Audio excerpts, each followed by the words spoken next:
Yeah, I mean, Sunday morning, I think I told Michael I knew we were going to de-affiliate. So Well, and I think for me, like too, like even early on, I remember getting my L1 in 2008. Like even then, like he came through on that Sunday, I believe. And the one thing that always was very interesting to me about CrossFit from the beginning is from a corporation standpoint is there was always like this weird mystique. It's like it was almost as if like you were walking into like a super beautiful like retail store, but right. yet you could hear somebody always working on something in the back, but no one ever let you go back there. There was always that piece to it, and that could also just be me because I'm not a very trusting person. But I think to answer your question directly, what started to stand out to me, and the four of you know me very well. I'm not a quiet person when I have an opinion, and I think that you know the thing that started to stand out to me is that when you have a large international community of people that are very open about the way they feel about their gyms, their community, their coaches, the owners, and things, it was, and I understand, like Danny said, with the age of information that we're in, you have to be very calculated and it's unfortunate, but very cautious when you have a large brand and a large platform onto what you say, and so initially I understand that there was a lot of people that were upset about the fact that HQ had been quiet. And if you read their blog or a letter that they put out, what was it? What I don't even remember what it was titled. It was like, why did we take so long or something like that? Like even that, still pretty apathetic. But I think the point being is, it's hard to when to know and how to know to say the right thing, especially with what's going on and when the majority of HQ staff is white people, and it's an awkward place to be in. And so I think for me, where it started to get dicey is just when it became more than a week almost prior or past like the murder of George Floyd and some other things, and just not making some show of support. I mean, heck, like the majority of the world posted a black square on Tuesday, and I guarantee that the minority of people that posted that actually knows what that represents to them in their life. The rest of us, or some people, and I'm not trying to speak for anybody, just thought they were being supportive and doing something for a movement, which it is, and to see CrossFit not participate in that movement didn't necessarily surprise me, but it worried me. And it worried me from the standpoint that I work with a lot of CrossFit gym owners, and you know, CrossFit gym owners in general are unique because not only are they very married to their business, they're very married to their customers and their communities. Like, we all know this when we say our community is our family, like that's blood, son. Like that's true. You know what I mean? Like I feel closer to some people that I am friends with in CrossFit than I do to some family members.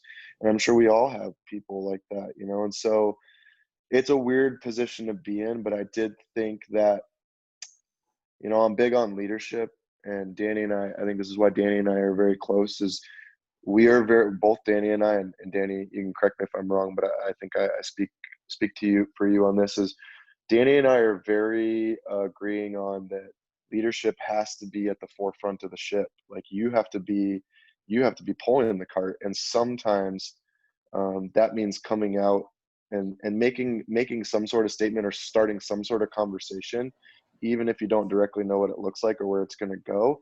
That's kind of the crown that you have to wear as a leader. And so to see HQ kind of not do that, that's when things started to be fishy to me. So that's when I was starting to like, oh man, where's old Greg? Where's Uncle Greg? Who's gonna say something first? Is Castro gonna put his foot in his mouth first, or is Greg gonna put his foot in his mouth first? And lo and behold, Grandpa Greg. So that's when it started to get fishy for me. Ryan, what about you? Uh, I mean, when the whole Blackout Tuesday thing was going on, everyone was doing it. And every big company, you know, you had Noble, you had Reebok. I remember seeing Reebok, their website, when you went to it, at the top, it said, "We would not be here without the Black community," right? Like everyone was supporting this cause. And the day passed and it was Wednesday. And, you know, still nothing from CrossFit, and just, you know, chirps, and you couldn't hear anything from them. And at that point, I kind of knew that they weren't going to say anything, because they have extreme ties with the police community and the military.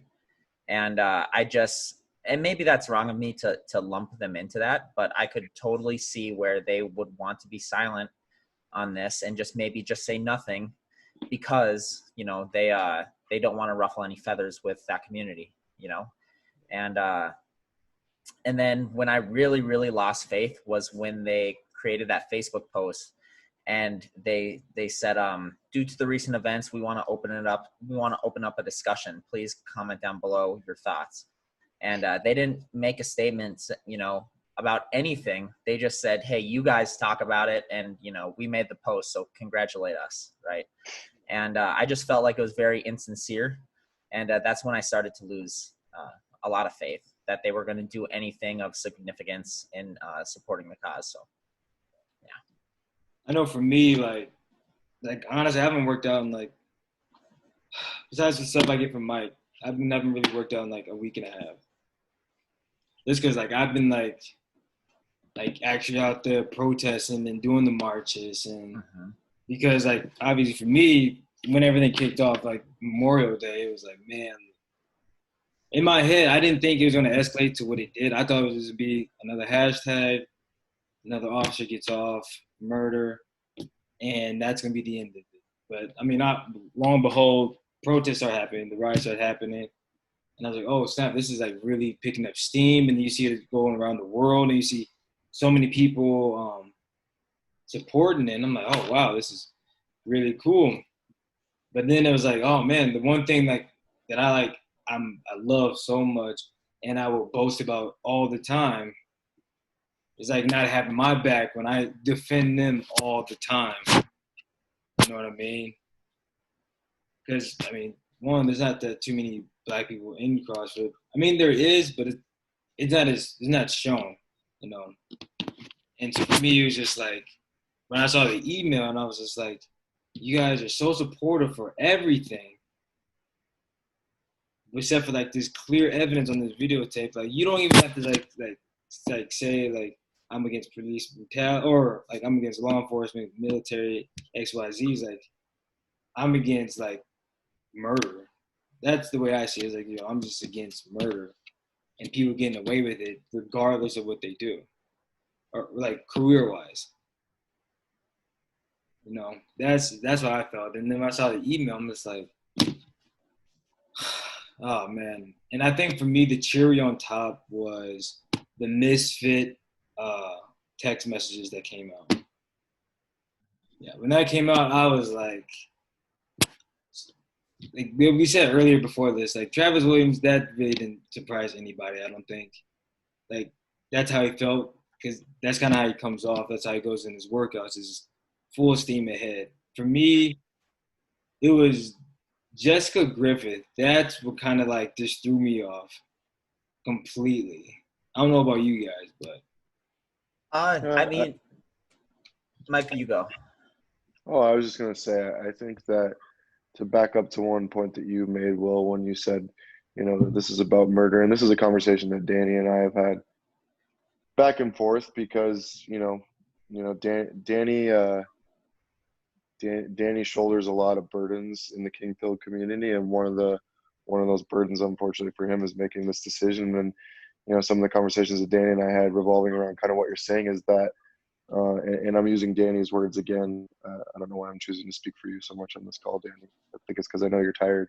Danny said that, and I've shared this, that I don't know if I could look somebody in my community, or a community who was a minority, or a person, a person of color in those communities, if we could ever look them in the eye again as leaders, knowing that we didn't support the fundamental civil and human rights. And I think that's where for me, it's like, and again, I have to be cautious because I work with gym owners, but I can say all the gym owners I work with, they're all de-affiliating. But, there's a lot of gym owners in the Minnesota fitness community that absolutely despise me because I'm very outspoken. Sometimes I understand. But, to me, that's just like, it's a violation of human rights. Man, woman, straight, gay, trans, black, white, like whatever. It's like, if we're going to stand by the ideals of community, like that has to encompass a larger thing, especially when we are, leaders within smaller communities. And then with the whole, I've said this to Ryan a little bit, I've said this to you, Will, a little bit, the whole Travis Williams, Jessica Griffith thing, first off, shout out to, Chandler Smith, obviously, for, I don't think he attacked them. I don't think he attacked them. I think it was, he showed that he is who he is behind closed doors. And I think that was really cool. But I mean, Danny knows I've worked with a lot of these top athletes in a business sense behind the scenes with some other things. And like, they're a bunch of protected, entitled man-childs. And I think that showed. I think that, it showed what they feel they're protected by. And so I think with those, I can't actually speak to the character of Jessica or Travis other than my subjective opinion of my interaction with those people. And, I think a lot of people within the games athlete community, because they're so used to be putting on some sort of pedestal or treated a certain way within their gyms and the community at large, that I think sometimes they're just so absent-minded possibly to the platform or consequences that might follow, because they're so used to just kind of being given or put on a certain track with these things. And so it was one of those things where I wanted to be shocked, but I wasn't, because I know how entitled some of these people can be. And I know how, I mean, and Ryan knows this as an athlete in the sport. Unfortunately, when you want to be at the highest level of sport, you do have to develop some sort of a little bit of a selfish lifestyle. And I think that sometimes there are certain kinds of athletes that can get really lost in that outside of having to be physically selfish. And I think that this is just kind of what we're seeing. You're just getting a glimpse into kind of the privileged life that some of these athletes live. And as much as she's going to try to justify to herself that she meant it in a certain way, Chandler said it best. They're as toxic as they are fit. And I think that was probably one of the best lines I've seen out of all of this is, he said, you all are just as toxic as you are fit. And I think that, we're seeing a lot of that. So that's that for me, that's just kind of where I was like, I want to be surprised and I want to be able to be more upset, but I'm just not.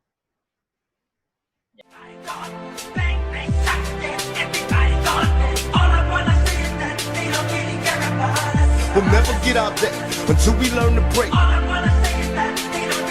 We can all make a change, so I'm told, but I haven't seen a change.